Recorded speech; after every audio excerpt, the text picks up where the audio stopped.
नमस्कार दोस्तों, Hindi learn notes के यूट्यूब चैनल पर मैं एस.एन. शुक्ला आप सभी का एक बार और स्वागत करता हूं। और पिछले के वीडियोस में मैंने आईपीसी के चैप्टर 2 के कुछ सेक्शंस के बारे में बताया था। इस बार का वीडियो हमारा थोड़ा अलग है। इसमें हम ऑल इंडिया बार एग्ज़ाम या AIBE एग्ज़ाम से संबंधित एक क्वेश्चन सीरीज शुरू करने जा रहे हैं। इसमें करीब 50 क्वेश्चन का ये एक सीरीज़ होगा और इसके कई सारे सीरीज़ समय समय पर आते रहेंगे, जिसमें पिछले वर्षों में पूछे गए प्रश्न और मॉडल प्रश्न के बारे में हम जानकारी देंगे। हम एक क्रम में क्वेश्चन बैंक आप लोगों को उपलब्ध कराएंगे। तो इस बार का पार्ट 1 क्वेश्चन सीरीज़ का हम शुरू कर रहे हैं। तो इसमें सबसे पहला क्वेश्चन है, who categorize the subject of jurisprudence as expository and censorial jurisprudence. यहाँ पर ऑप्शन है Holland, Bentham, Kelsen and Paton. अब देखिए इस क्वेश्चन को समझिए कि जो जुरिस्प्रूडेंस को जब कैटेगराइज किया जाता है या क्लासिफिकेशन किया जाता है तो उसको जुरिस्प्रूडेंस को एक्सपोजिटोरियल एंड सेंसोरियल जुरिस्प्रूडेंस के रूप में किस फिलोसफर ने उसको कैटेगराइज किया है। तो देखिए हम लोग जब भी क्लासिफिकेशन ऑफ जुरिस्प्रूडेंस देखते हैं तो उसमें दो मेन क्लासिफिकेशन है, एक बेंथम का, जेरमी बेंथम, और दूसरा जॉन ऑस्टिन का। जेरमी बेंथम ने ही एक्सपोजिटोरियल और सेंसोरियल जुरिस्प्रूडेंस का डेफिनेशन दिया था, जिसमें इन्होंने एक्सपोजिटोरियल का मतलब होता है व्याख्यात्मक, यानी जुरिस्प्रूडेंस को किस प्रकार व्याख्या की जाए उसकी परिभाषा दी जाए, और सेंसोरियल का मतलब विश्लेषणात्मक, यानी किस प्रकार जुरिस्प्रूडेंस का विश्लेषण किया जाए। इसके बाद क्वेश्चन नंबर 2 है, in torts in case of defamation, यानी कि केस ऑफ डेफिनेशन में इनमें से कौन सा सही होगा। Intention to defame is not necessary, intention to defame is necessary, या फिर दोनों, या फिर ए अथवा बी। तो उसमें क्या है कि देखिए जो हम डेफेमेशन को टॉर्ट में परिभाषित करते हैं तो उसमें इंटेंशन होना ज़रूरी नहीं है, वो बगैर इंटेंशन के भी हो सकता है और उसको हम डेफेमेशन के ही रूप में देखेंगे। डेफेमेशन मतलब अगर कोई आपके रेपुटेशन को क्षति पहुंचाता है उससे संबंधित है। तो यहाँ पर आपका आंसर ए होगा, intention to defame is not necessary.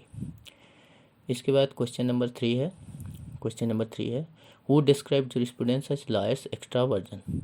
तो सबसे पहले हम देखते हैं इसमें ऑप्शन कौन कौन से हैं, Savigny, Salmond, Julius Stone and Buckland. तो देखिए हम पहले सोचेंगे jurisprudence as a lawyers extraversion, तो हम देखेंगे जूलियस स्टोन का एक थ्योरी है जिसमें उन्होंने बोला कि जुरिस्प्रूडेंस को एज ए लॉ ही नहीं देखा जाए बल्कि उसको सोशल साइंस, जिसमें हमें इकोनॉमिक्स, सोशियोलॉजी, हिस्ट्री, इन सब को भी उसमें उसका ज्ञान होना ज़रूरी है। तो जूलियस स्टोन ने ही उसको लॉयर्स का एक्स्ट्रा वर्जन के रूप में जाना है। तो इसका आंसर सी होगा, जूलियस स्टोन। उसके बाद क्वेश्चन नंबर 4 है, क्वेश्चन नंबर 4 में पूछा गया, when was the advocate act introduce, यानी एडवोकेट एक्ट कब लागू हुआ था। ऑप्शन है ए 1962, 1959, 1961 और 1966। इसका सही जवाब है 1961, इसको डिस्क्राइब करने की ज़रूरत नहीं है। उसके बाद क्वेश्चन नंबर 5 है, fiction theory is related to which of the following concept. अब देखिए यहाँ फिक्शन थ्योरी हमें याद करना होगा कि फिक्शन थ्योरी को हम किसके लिए यूज करते हैं।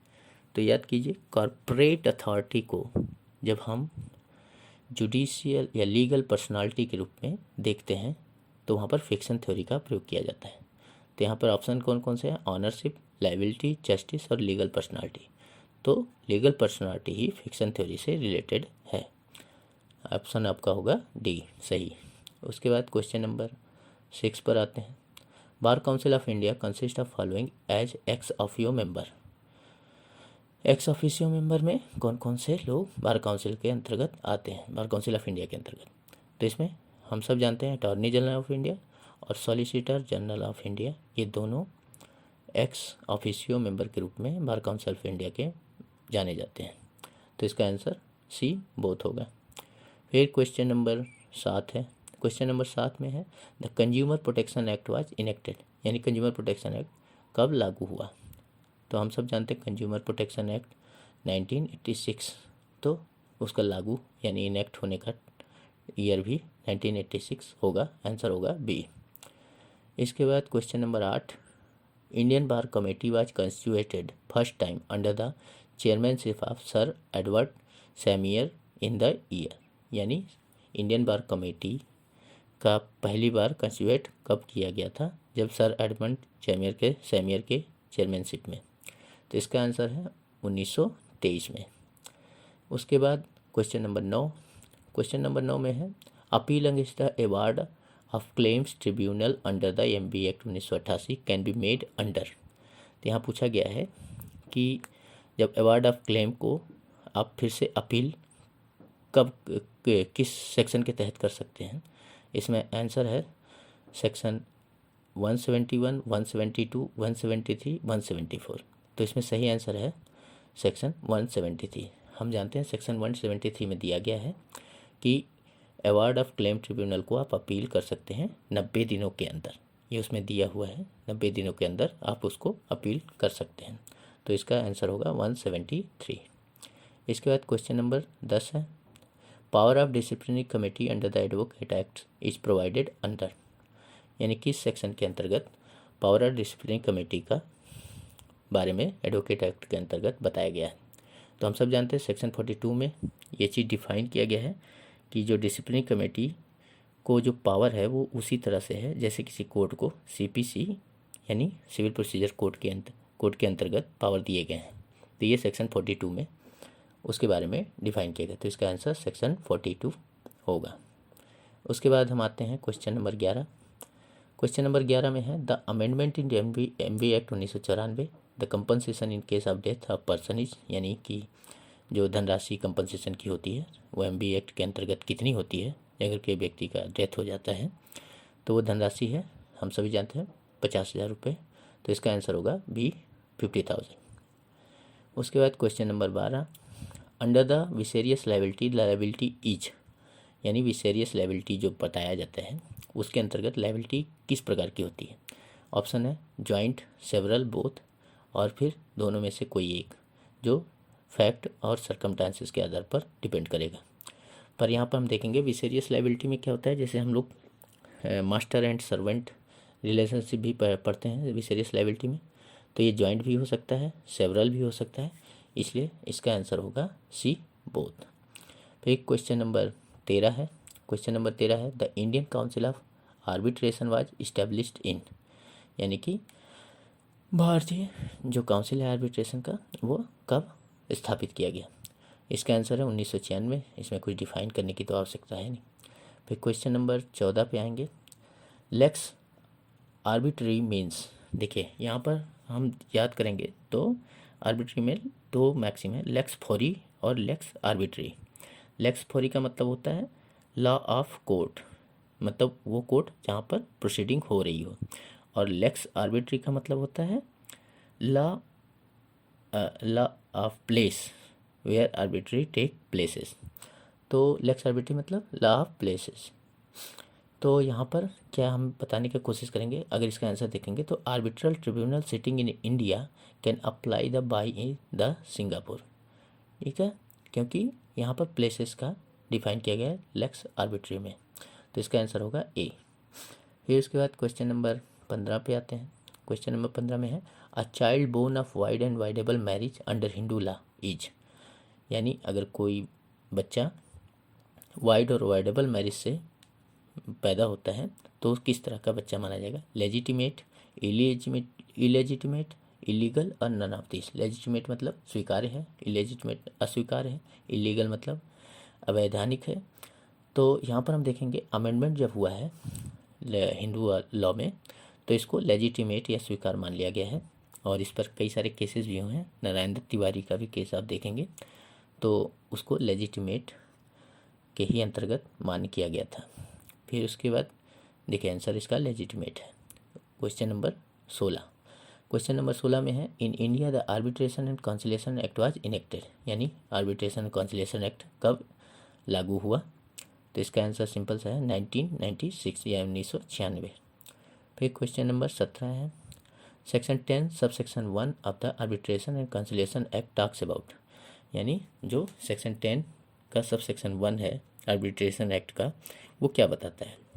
तो हम जानते हैं यहाँ पे जो सेक्शन 10 का सब सेक्शन 1 है वहाँ पर नंबर ऑफ़ आर्बिट्रेशन के बारे में बात किया गया है, जहाँ पर नंबर ऑफ़ आर्बिट्रेशन क्रिएट किए जा सकते हैं बट वो इवन नंबर में ना हो, ये वहाँ पर लिखा हुआ है।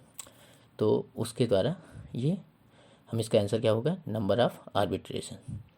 फिर क्वेश्चन नंबर 18 है, who was the constitutional adviser to the constituent assembly of India, यानी जो हमारी संवैधानिक सभा है उसका कॉन्स्टिट्यूशनल संवैधानिक सलाहकार किसे माना गया था। हम सब जानते हैं BN राव थे संवैधानिक सलाहकार, तो इसका आंसर भी BN राव होगा, सी। उसके बाद क्वेश्चन नंबर 19 है, a Sunni Muslim marriage with a kitabia girl, the marriage is, क्या होगा, मैरिज को क्या बोला जाएगा, वैलिड, वॉइड, इरेगुलर या नन ऑफ दिस। तो देखिए जब Sunni Muslim marriage with kitabia girl, girl यानी सुन्नी जो मुस्लिम है वो बॉय है, तो यहाँ पर देखिए यहाँ पे ये होता है कि गर्ल जो मुस्लिम गर्ल है वो किसी अन्य बॉय से शादी नहीं कर सकती, वो वैलिड नहीं माना जाएगा। लेकिन अगर कोई सुन्नी बॉय है तो वो किताबिया, किताबिया का मतलब है जो जिसने ला उस मुस्लिम तो ना हो लेकिन उसने मुस्लिम को अपनाया हो, या किताबिया जिस इसको बोलते हैं कुरान के तहत जिसने उसे अपनाया हो, तो उससे वो शादी कर सकता है, यानी जो धर्म परिवर्तन है, तो ये वैलिड माना जाएगा। इसका आंसर ए वैलिड होगा। फिर उसके बाद question number 20, the concept of judicial review in India is, इसका सिंपल सा आंसर यही होगा, D, international treaties and convention. फिर क्वेश्चन नंबर 21 है, the dissolution of Muslim marriage act 1939 based on which school of Muslim law.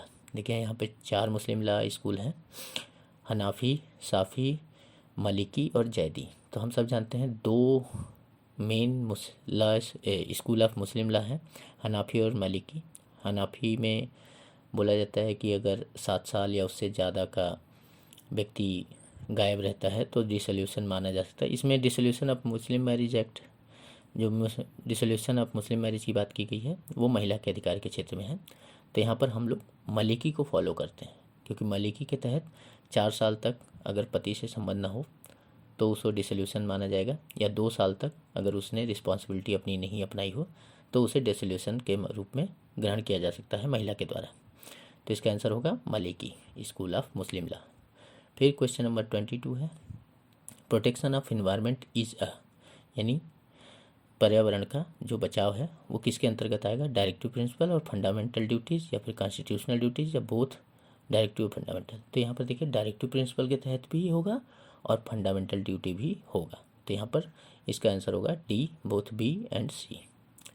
फिर उसके बाद question number 23, under the Hindu adoption and maintenance act 1956 a female Hindu has the capacity to take a son or daughter in adoption if, यानी कि Hindi adoption और maintenance act के तहत एक महिला, हिंदू महिला एक पुत्र या पुत्री को दत्तक पुत्र या पुत्री के रूप में दत्तक रूप में ले सकती है, ग्रहण कर सकती है, जब she is not married, she is married, she is widowed, has no son or daughter but has widowed daughter in law or she can not adopt at all.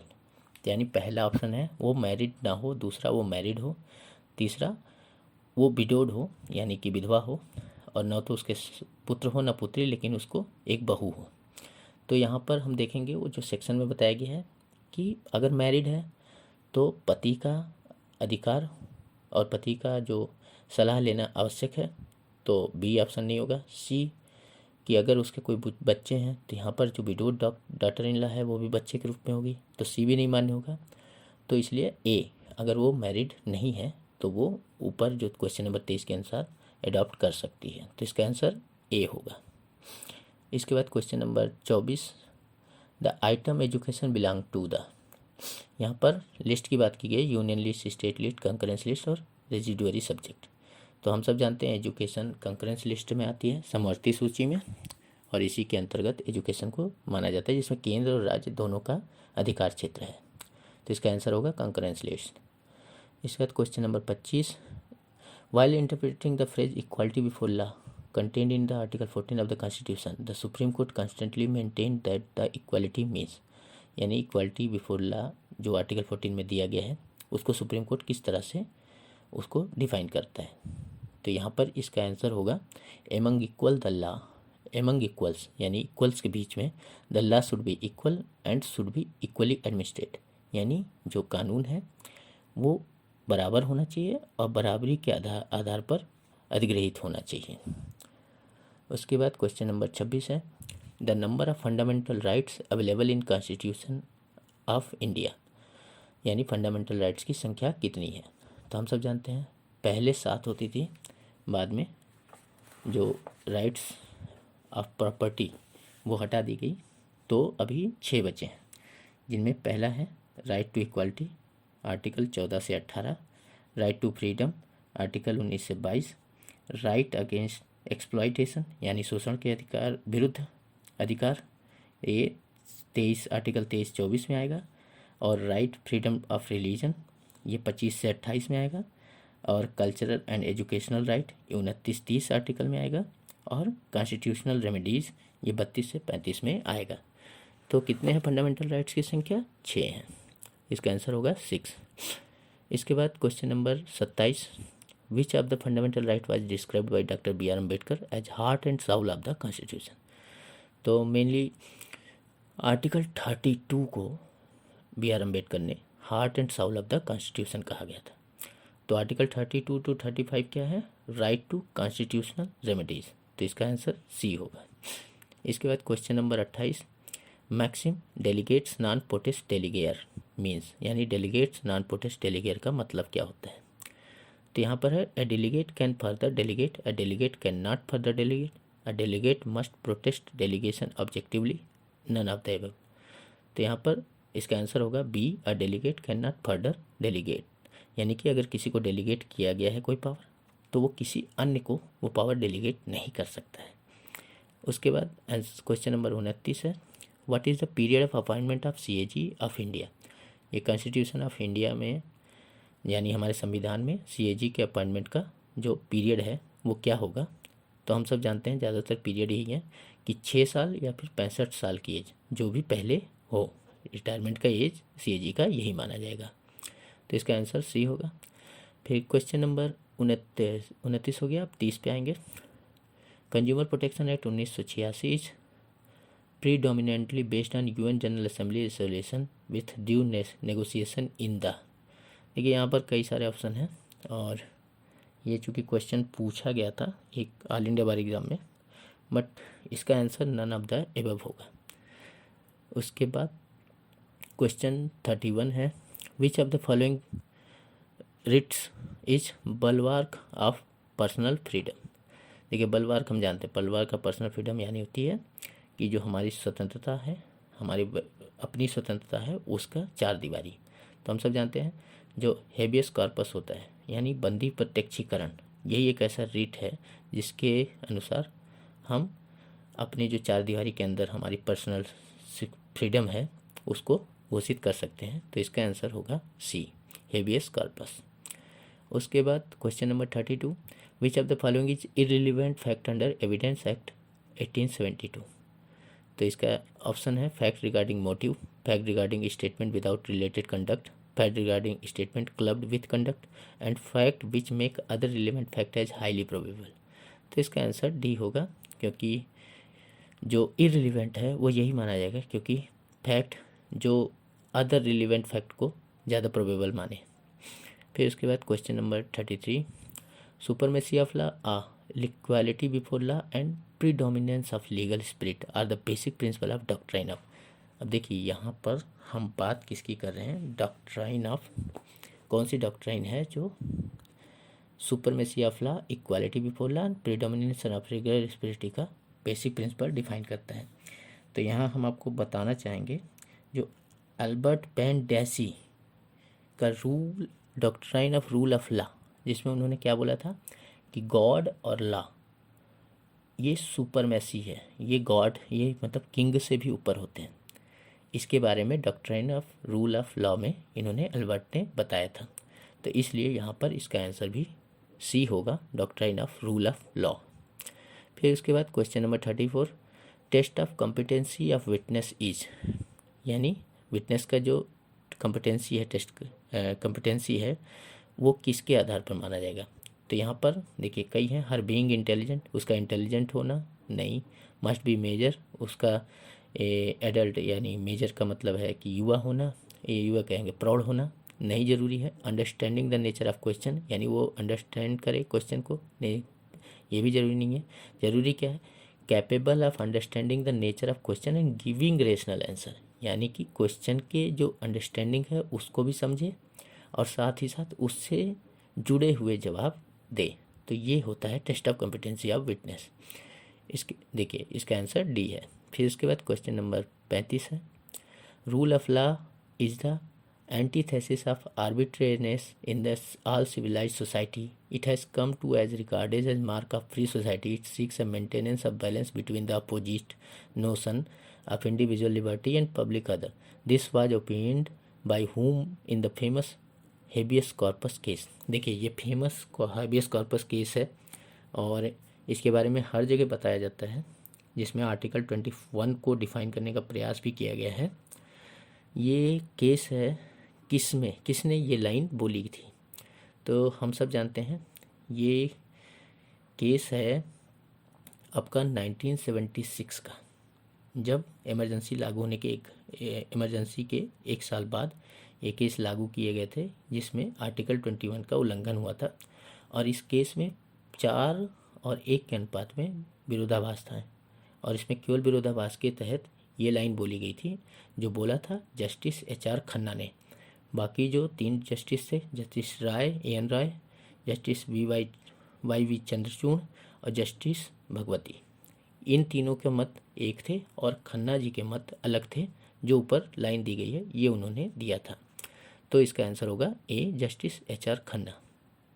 इसके बाद क्वेश्चन नंबर 36 में है, which is the exception to rule of hearsay evidence. Rules of hearsay evidence का exceptional case क्या है, तो यहाँ पे रूल्स ऑफ हर्सी का मतलब होता है कि कोर्ट से इतर अगर किसी को हम एविडेंस के रूप में, साक्ष्य के रूप में मानते हैं, तो उसको एक्सेप्शन केस में क्या माना जाएगा, तो यहाँ पे होता है डाइंग डिक्लेरेशन, यानी कोई मरते हुए कोई अगर डिक्लेरेशन दे रहा है तो उसका कोर्ट में डिक्लेरेशन देना आवश्यक नहीं है, तो ये होगा उसका आंसर डाइंग डिक्लेरेशन। फिर उसके बाद क्वेश्चन नंबर 37 यानी 37, communication between husband and wife is treated as privileged if communication, मतलब पति और पत्नी के बीच के कम्युनिकेशन को प्रिविलेज कम्युनिकेशन माना जाएगा। कब, जब इसके 4 ऑप्शन हैं, इसका सही आंसर है was made during marriage even without promise of confidentiality, यानी बगैर कॉन्फिडेंशियलिटी की प्रॉमिस किए बगैर मैरिज के बीच में किया गया हो, अगर वो कम्युनिकेशन प्रिविलेज माना जाएगा। फिर क्वेश्चन नंबर 38 है, leading question can be asked even without permission of the court during, यानी कोई क्वेश्चन बिना कोर्ट के परमिशन के भी पूछा जा सकता है, किसके तहत, तो किसके तहत होता है, हम सब जानते हैं, इसका आंसर क्रॉस एग्जामिनेशन होता है। क्रॉस एग्जामिनेशन के तहत बिना कोर्ट के परमिशन के भी, पूर्व परमिशन के भी क्वेश्चन किया जा सकता है, तो इसका आंसर होगा क्रॉस एग्जामिनेशन बी।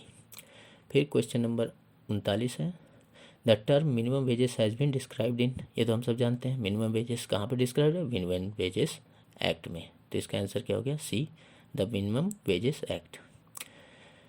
फिर उसके बाद क्वेश्चन नंबर 40 के तहत क्या है, what do you mean by the word evidence, evidence का अर्थ क्या है, तो एविडेंस का अर्थ क्या है, देखिए every fact connected with case नहीं होता है, फैक्ट जो कि कोर्ट ऑफ लॉ में प्रोड्यूस किए जाएँ, इंट्रोड्यूस किए जाएँ, सारे कोई भी फैक्ट बाहर के जो कुछ भी है उन्हें नहीं माना जाएगा। हाँ एक्सेप्शनल केस होते हैं जो अभी मैंने बोला था डाइंग डिक्लेरेशन, लेकिन फैक्ट जो इंट्रोड्यूस किए जाएँ कोर्ट इन लॉ में वो एविडेंस के रूप में जाने जाते हैं।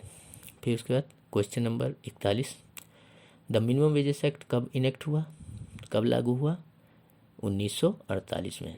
ज़्यादातर लेबर लॉज 1948 में ही लागू हुए हैं, ये आप ध्यान दीजिएगा, कई सारे हैं, तो मिनिमम वेजेस एक्ट भी लेबर लॉ से रिलेटेड है, तो ये भी 1948 में लागू हुआ। फिर question number 42, what is the fact in issue, fact in issue हम सब जानते हैं जो इन जनरल हो, यानी नेसेसरी फैक्ट टू अराइव और determine rights, liability and immunity, तो यहाँ पर बी इसका ऑप्शन होगा। फिर question number 43, the trade union act provide for, मतलब ट्रेड यूनियन एक्ट किस लिए बनाया गया है? तो रजिस्ट्रेशन ऑफ ट्रेड यूनियन, ठीक है, registration of trade union for worker, ये भी ठीक है, and recognition of registration of trade union as juristic person, यहाँ देखिए वही लीगल पर्सनालिटी उसके रूप में भी। तो यहाँ पर तीनों ऑप्शन सही हैं, तो इसलिए इसका आंसर होगा D, all of the above. फिर क्वेश्चन नंबर 44, रिलीवेंट फैक्ट क्या है? रिलीवेंट फैक्ट क्या है? तो इसका आंसर होगा fact legally relevant to any fact in issue, वही फैक्ट इन इशू जो हमने अभी बताया था। तो इसका बी होगा। लॉजिकली होना ज़रूरी नहीं है, लीगली रिलेवेंट होना बहुत ही ज़रूरी है, ठीक है। फिर question number 45, foreign court under section 2 of sub section 5 of CPC means, यानी CPC के सेक्शन 2 के सब सेक्शन 5 के अनुसार फॉरेन कोर्ट किसे कहा जाएगा? तो यहाँ 4 ऑप्शन दिए हुए हैं, तो ज़्यादा सूटेबल यहाँ यही है कि a court situated outside India and not established और कंटिन्यूड बाय द अथॉरिटी, यानी ऐसा कोर्ट जो भारत की सीमा के बाहर भी हो और भारत के अथॉरिटी मतलब भारत की जो सरकार है उसकी अथॉरिटी के द्वारा ना तो स्थापित की गई हो और ना ही लागू चालू की गई हो, ठीक है। तो इसका ऑप्शन बी आंसर होगा। फिर क्वेश्चन नंबर 46 पे आएंगे। The term lockout under the industrial dispute act, lockout का मीनिंग क्या होता है इंडस्ट्रियल डिस्प्यूट एक्ट के अंतर्गत? तो लॉकआउट को एक तरह से इनिशियल स्ट्राइक के रूप में भी जानते हैं, और ये आपका हमेशा देखिए डेफिनेशन हमेशा सेक्शन 2 में होता है। तो यहाँ पर सेक्शन 2(1), सेक्शन 2(0), सेक्शन 3(1) और सेक्शन 2(m) है, लेकिन लॉकआउट का जो मीनिंग है वो सेक्शन 2(1) में दिया हुआ है। फिर उसके बाद क्वेश्चन आता है 47, जजमेंट अंडर सेक्शन 2(9) मीन्स। अब देखिए यहाँ पर बोला है कि जो सेक्शन 2 के सब सेक्शन 9 में जजमेंट का मीनिंग है उसका मतलब क्या होता है? तो हम सब जानते हैं statement of ground of an order और डिक्री, यहाँ ये चीज़ होगा उसका सही ऑप्शन। तो सही ऑप्शन है सी। फिर क्वेश्चन नंबर 28 है। 28 के अंतर्गत the term lay off has been defined under the industrial dispute act. देखिए उससे पहले हमने बोला था कि लॉकआउट, अब ले ऑफ आया। ले ऑफ का मतलब होता है जब किसी मशीनरी खराबी या किसी संसाधन की कमी से किसी इंडस्ट्री को थोड़े दिनों के लिए कुछ समय के लिए बंद करना पड़े, उसे ले ऑफ के रूप में जानते हैं, और ये डिफाइन किया गया है सेक्शन 2 में। तो इसका आंसर हुआ ए। फिर question number 49, principle of res sub judice is provided in. तो देखिए रेस सब जुडिस, रेस का मतलब होता है मैटर, सब जुडिस का मतलब होता है पेंडिंग, यानी जब कोई मैटर पेंडिंग होता है तो उसको रेस सब जुडिस के रूप में जानते हैं। और ये कहाँ पर दिया गया है? तो ये दिया है CPC के सेक्शन 10 में। तो इसका आंसर होगा ए, सेक्शन 10 ऑफ CPC। फिर question number 50, the trade union act was enacted, यानी ट्रेड यूनियन एक्ट कब लागू हुआ? तो ये लागू हुआ था 1926 में। तो आज हमने 50 क्वेश्चन देखे ऑल इंडिया बार एग्ज़ाम से रिलेटेड, और बाकी भी जुडिशियल एग्ज़ाम में ये काम दे सकते हैं। तो आप लोगों को कैसा लगा आप हमें बताएं। अच्छा लगा है तो सब्सक्राइब कीजिए, लाइक कीजिए, कमेंट कीजिए, और लोगों को भी शेयर कीजिए। हमसे जुड़े रहिए, ऐसे क्वेश्चन सीरीज़ हम और भी लाते रहेंगे। धन्यवाद।